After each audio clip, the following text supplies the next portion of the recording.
Mother of God! That's not happening.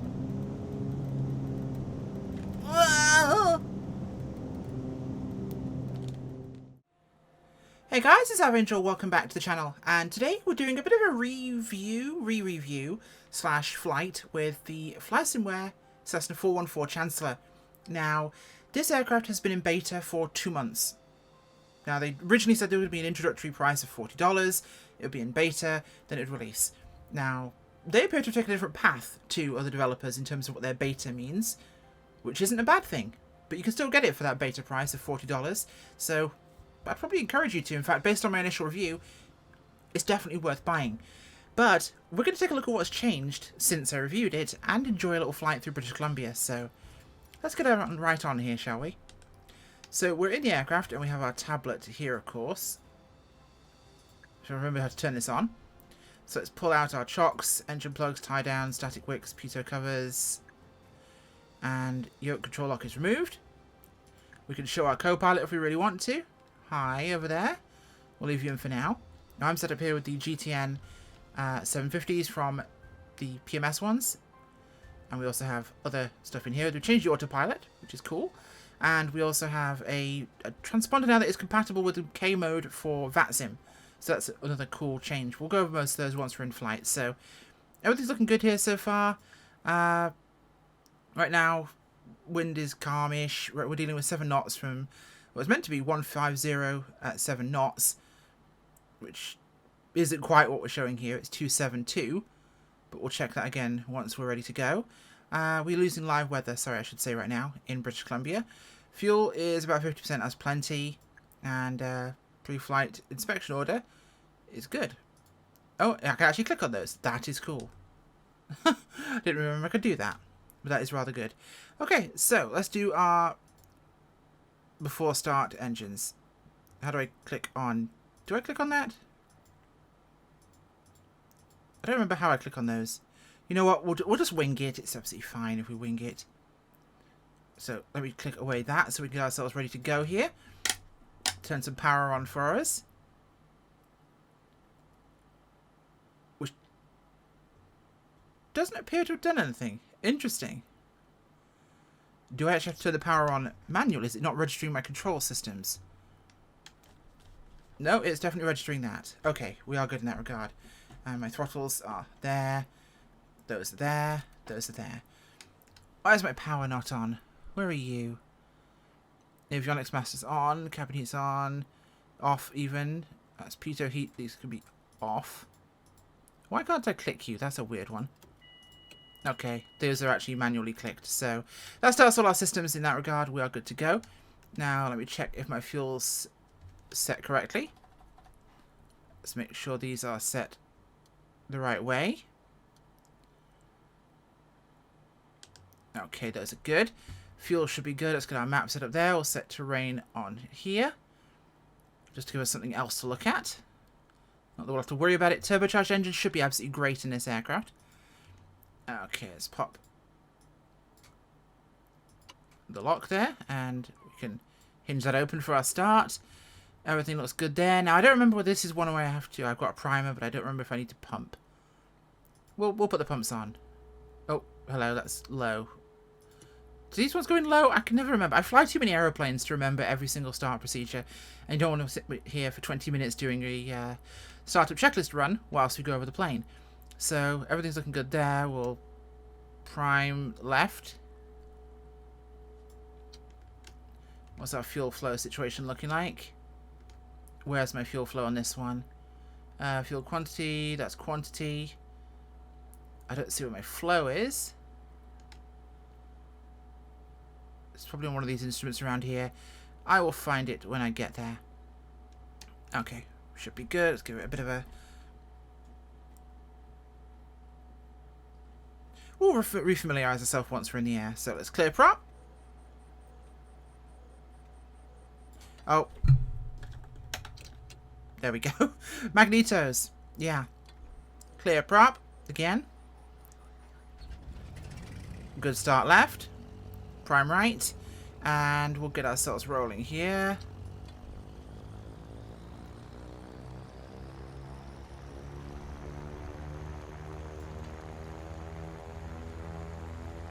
Okay, we've got a good start on both engines. Close that.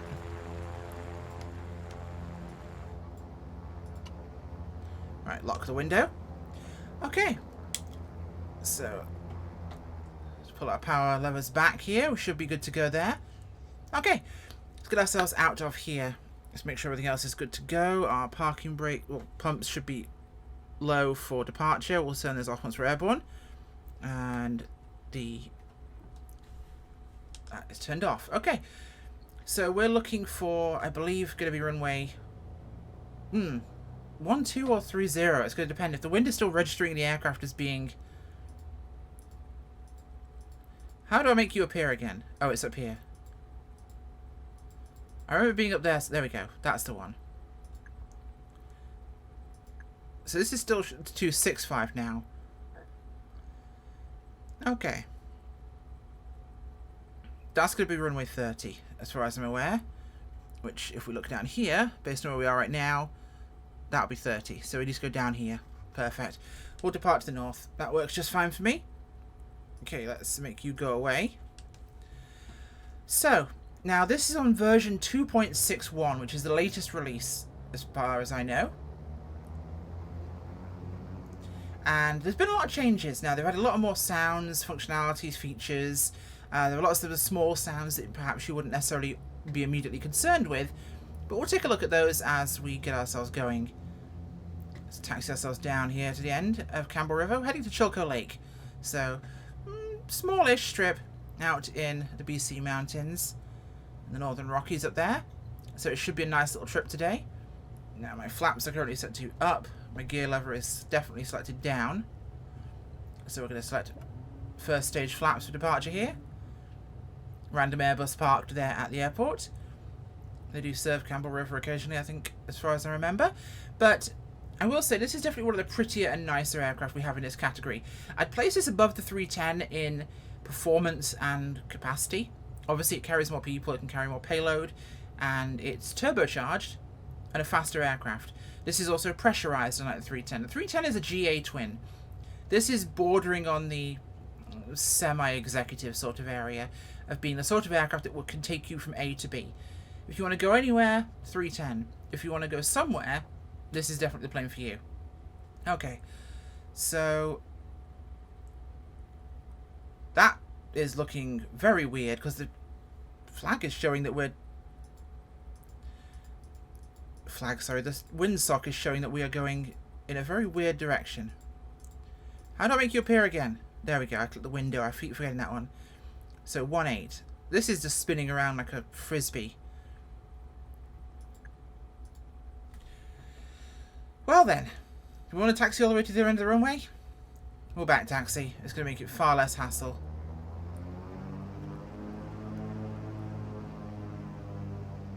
Which is weird because the wind I'm getting reports of is literally from 30, well, the direction of 30, so 26 or so. But with 150 on the actual chart, this is what we're going to go from. We'll ignore the actual in-sim readings from that, because that is quite weird. We'll just back taxi down here, we'll get ourselves turned around. Should be no time at all. High-speed taxi here. See, now that relative wind is interesting, because maybe that's relative to the airframe rather than anything else. Because now I'm showing 7 knots behind me, so that's exactly what we're expecting. So we'll do an intersection departure once we get a little bit further down. We just need a little bit more runway, and we should be absolutely good to go. Yeah, that relative wind is more specifically, I think, to the location of the aircraft, so it's going to show us what we're actually facing from what actual direction, which is useful-ish. Okay, this should be plenty. So we'll slow it down here. We'll stow the iPad for departure. And we'll get ourselves turned around and get out of here in short order. And we'll get ourselves off on course. We'll try and use the autopilot and a few other functions in this one, and we'll see how everything's shaking out.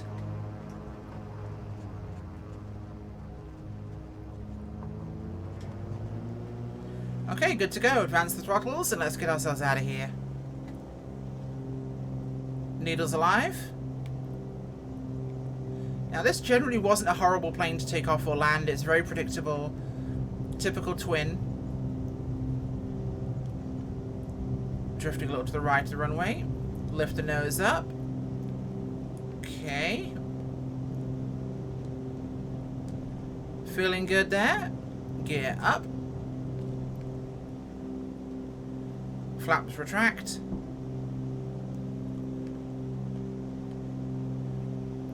And we'll turn on course once we hit about 1,000 feet.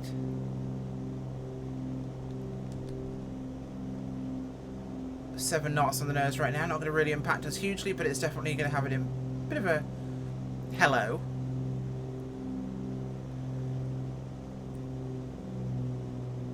Set ourselves to climb power, or something approximating climb power.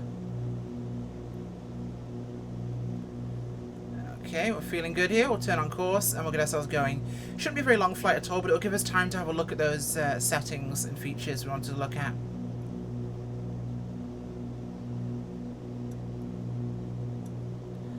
We're out, so boost pumps to off. Now, this is one of the reasons why I can often forget things about certain aircraft types that I'm flying in a sim. Because there are certain types I'll fly a lot and I will know their procedures and things very well. And then there are types I will go back and forth to, and in many cases I'll learn enough about something to review it, and then I will not fly it again, or I'll fly it again infrequently. This is one I haven't flown a ton, so I've gone from my review to this stage of the beta pretty green. I will say I personally prefer things like the 310 for the kind of twin flying I would do. It's naturally aspirated, it's not pressurized. I love the more vintage styling of it, so it's enjoyable in that regard, but it's a personal preference deal, realistically, at the end of the day. Alright, set that there, and we'll get ourselves going here. So I'm going to want to have... How do I even adjust you? Well, that's going to give us at least, I believe, altitude hold. Let's go to VNAV mode. And we will climb. Let's go for 800 feet a minute. That should be decent for now. Okay. So everything is closed up, but it's still quite a noisy, rattly aircraft in here, which is something to be expected. This is turning us on course here, so we'll pull our power back now to an en route climb. Over 30 inches there. 25 on the RPMs, feeling good right now. So, let's have a look at what we have in terms of our notes. That's an important one for us. So, this is on 2 point... I'm going to turn my head off for a second, folks, so you don't see me looking around constantly. Now, this one, of course, has, as I mentioned, we've got stuff in the co-pilot and pilot arm rests. Where are those? Oh, these.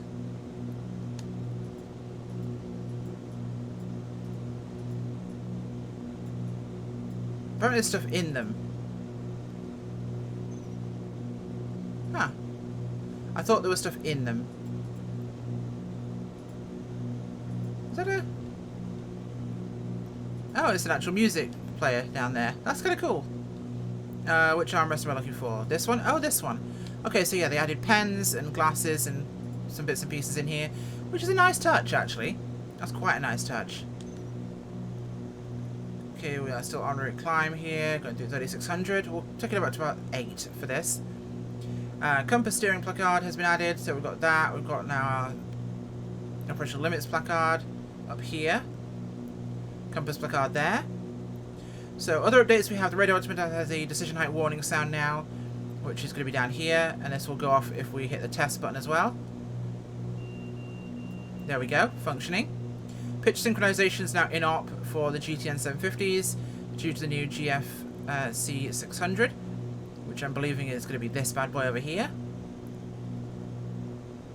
I think it's going to be. Oh, that's in standby. Let's put that on. So now we have some liveries. Okay, that's been fixed. There's some livery issues. Front gear parts had the wrong texture assigned. They've been fixed. Added a shell to prop cones so you can now see mesh on the inner walls. Useful. A groove in the blurred and slow prop cones to match the still nose cone. Right cowl flap animation exterior model got fixed. Heat exchanger, doors, animation and main wing leading edge is fixed.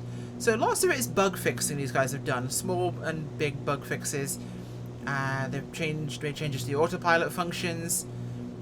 The pilot attitude gauge was enabled when you capture a glide slope. Useful. So new features from 2.5 where exterior livery decals now have a new method to produce better lines, reduce wavy lines, since they lowered pixel density, or ASOBA that is, which is good. They're optimizing how textures are drawn. We have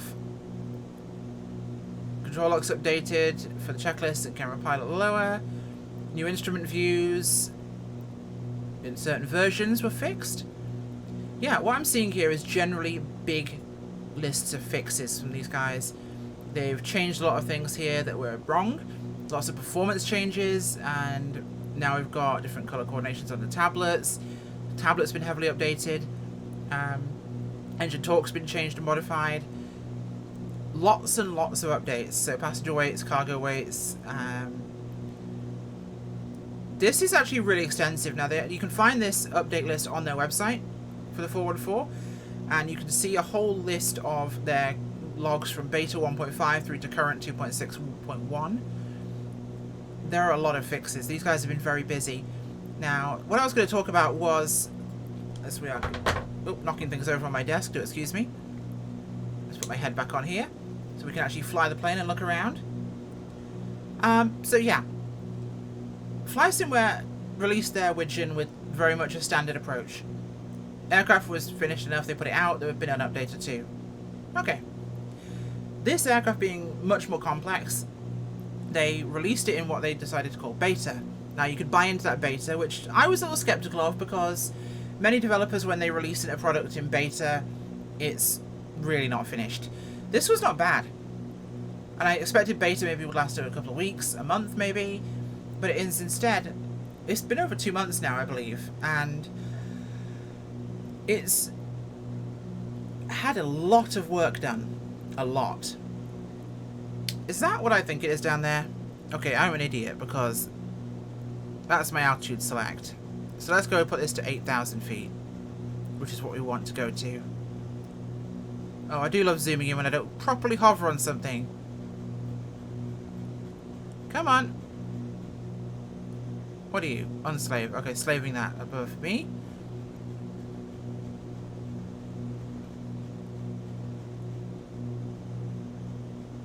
Okay. So that is set to there. We're passing through 6,600, so we're going to set to Alt.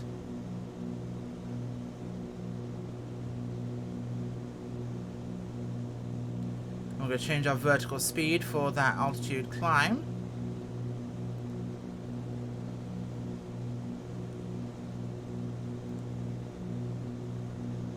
Or at least we should be. Yeah. No, we want to be in alt mode. There we go.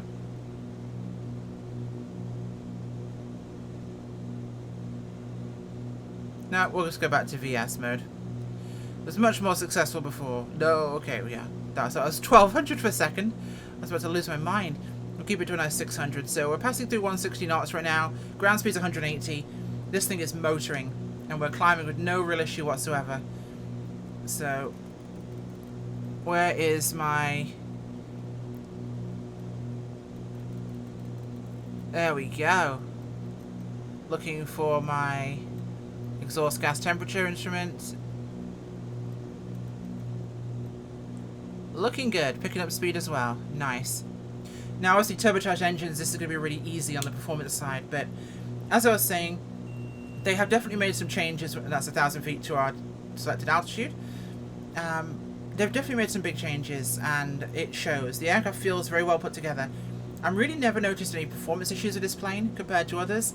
It's been doing very well, and I love the cockpit. The aesthetic is really nice. The visibility is great. The plane looks lovely. It really does. Let's go outside. Now, I'm, again, not a fan of the pressurized kind of round windows. Never been a fan of pressurized stylings on these twins. I like the unpressurized types.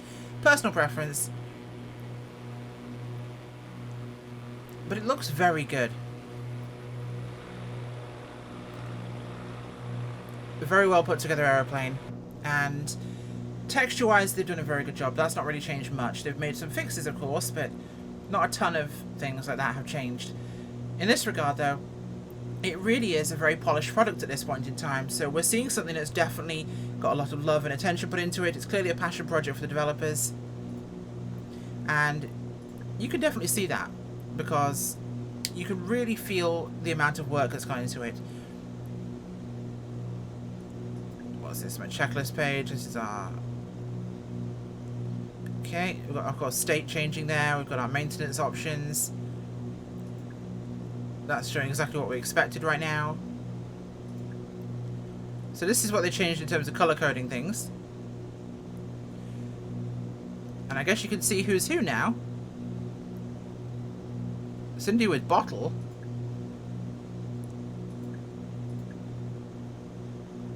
Rick looking back, or Rick. Oh, like I can choose them now. That's kind of cool. Hi, folks. Where are we? Oh, hi, guys.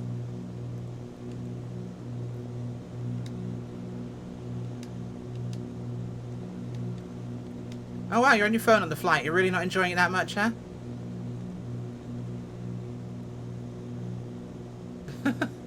Wow.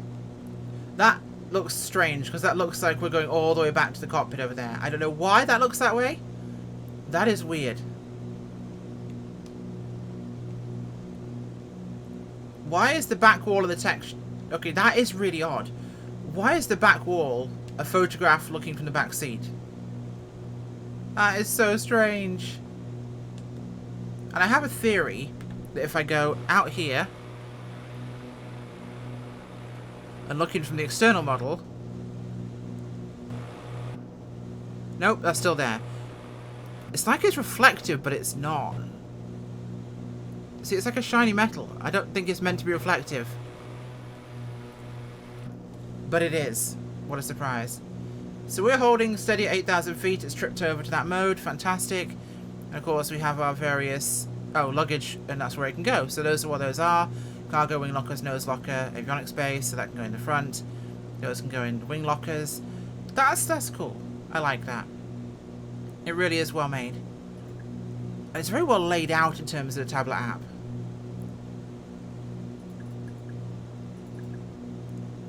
That is nice. I wish I could click on those.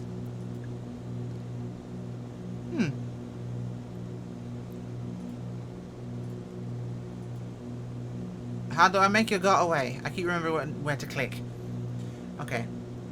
So for some reason, I don't know why, the interior of the Rocky Mountains right now is frozen and icy, which is July. And we're on live weather. So maybe they just haven't updated the texture since winter here. Which, considering how much they really care about the bush areas and this sort of thing, I'm not surprised. But it feels kind of weird. Now, I know some parts you're starting to get into icy conditions higher up, but... No joke, that looks like winter. I'd expect some snow up there, but not all the way down. I mean, that looks like frozen tundra down there. It's kind of crazy. How are we doing?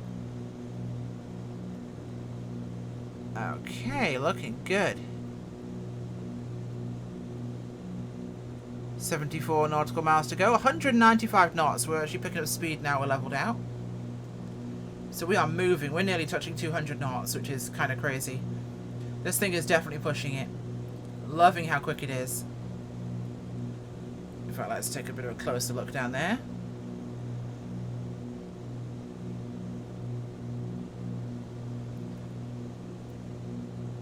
Yeah, this thing is moving along incredibly quickly. So it's actually showing radar altitude. And of course we've got ground speed here, which are both useful details to have. And we've got our terrain elevations there. So if we go back here, we'll switch this to weather. I think I can only use the default one. I don't have any of the plugins actually enabled here. So we can do horizontal scan and we can do vertical scan, which is useful to have. But no, so far from what I'm seeing with all the bug fixing, they have ironed out a lot of problems here. And they've definitely been taking a lot of feedback from the community with regards to how this aircraft has been put together and created as a product. And you can really tell, you know, it definitely has a lot of love and attention put into it, which is always a very nice thing to have. Take it to 10,000 here.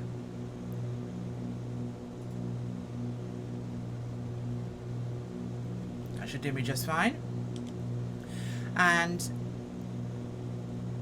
I was okay about it before when it first came out and I reviewed it. I thought, this is a really good plane.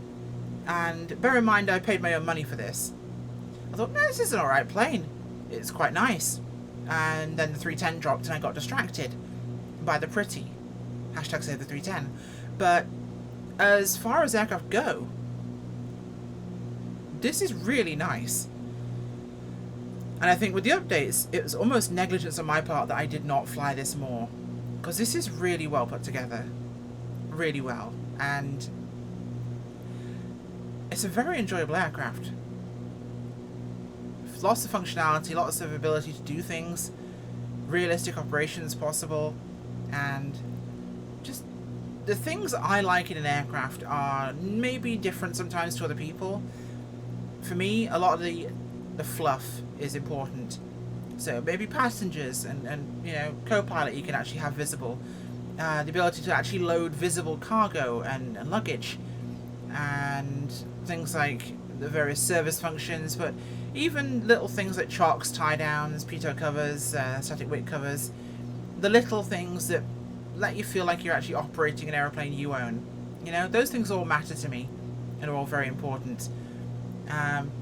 Honestly, I will often take those features over full systems depth sometimes because it's a simulator.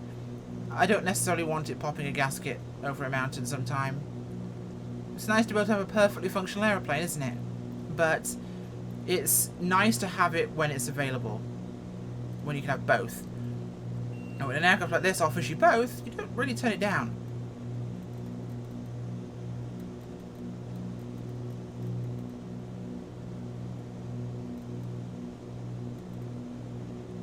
Yeah, UGT is golden right now.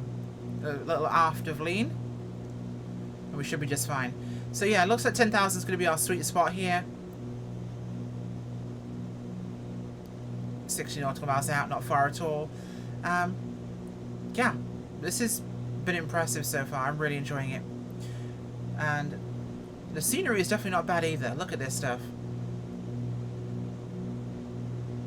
Just gorgeous. A little frostier than I expected, I will be honest. Definitely frostier than I expected, but hey. Microsoft. Asobo. Never change. Oh no, change please. Fix the crashes on startup, that'd be a great start, but hey, what can you do, huh? You know what? We will be back when we reach top of descent, and we'll join you there. Hopefully we'll be a little closer to Chilko Lake. Hey guys, so we are back, and we're about 8 miles out. So it's time to turn off the fancy gizmos and gadgets and get this thing on the ground. Disengage autopilot, yaw damper, and flight director. Don't need these because I know where the airport is. The airport is over there. So, time to pull back the power levers. Yes, yes, yes. Landing gear is not down. I'm aware. We've got a bit of altitude to lose here, so we'll be fine. We'll just circle it down. In fact, we'll drop a circle in here, no problem whatsoever. Bring ourselves down to a slightly more reasonable altitude. Our speed is still rather high, so we're definitely not in the market to drop gear and combat approach this thing. I'm not going to do the Sarajevo again. That was more for extenuating circumstances of where I had to get to. We have to get down to about 4,500 or 4,000. We're looking at 3,800 here. So, based on my notes from before the flight and my planning, let me find that again. We're expecting 221 degrees at 7 knots for our wind right now. So, mild, and we were looking at runway 18 and 36. So, north and south. So we're going to be wanting to land on the south runway. It's going to be our best approach.